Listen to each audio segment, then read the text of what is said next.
इसरो के लिए चंद्रयान 3 की कामयाबी अहम उपलब्धि थी।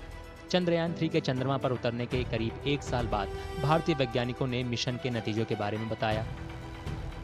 ये नतीजे रोवर के एक प्रमुख उपकरण से मिले हैं। नतीजे चंद्रमा की सतह के बारे में नई जानकारियां देते हैं। इनका असर आने वाले समय में अंतरिक्ष अभियानों पर पड़ सकता है।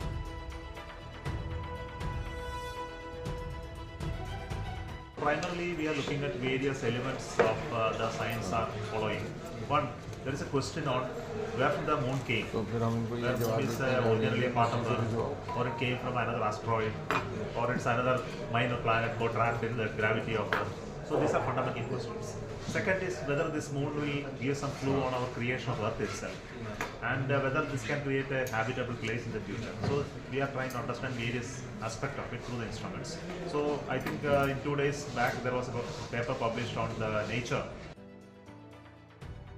चंद्रयान 3 के अल्फा पार्टिकल एक्स-रे स्पेक्ट्रोमीटर ने चंद्रमा के शुरुआती दौर के बारे में नई जानकारियां दी हैं।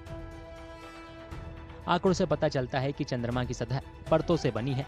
इससे इस सिद्धांत को मजबूती मिलती है कि चंद्रमा की सतह कभी पिघली हुई चट्टानों के विशाल महासागर से ढकी हुई थी। भारी खनिज निचली परत में है, जबकि हल्के खनिज ऊपरी परत में है। वैज्ञानिकों का अनुमान है कि चंद्रमा पर सबसे बड़ा और सबसे पुराना बेसिन एस्टेरॉयड गिरने से बना होगा। Certain observations have given indications about presence of calcium and few other things on the lunar surface. At the same time, the observations also have given you indication about presence of oxygen.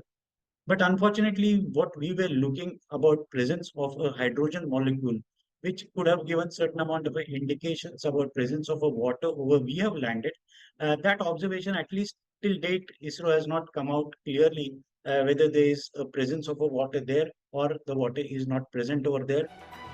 चंद्रमा की सतह के बारे में चंद्रयान 3 के नतीजे अभी शुरुआती दौर में हैं। आने वाले समय में और भी जानकारियां मिलने की उम्मीद है। इससे पहले चंद्रमा के दक्षिणी ध्रुव के बारे में कोई जानकारी नहीं थी।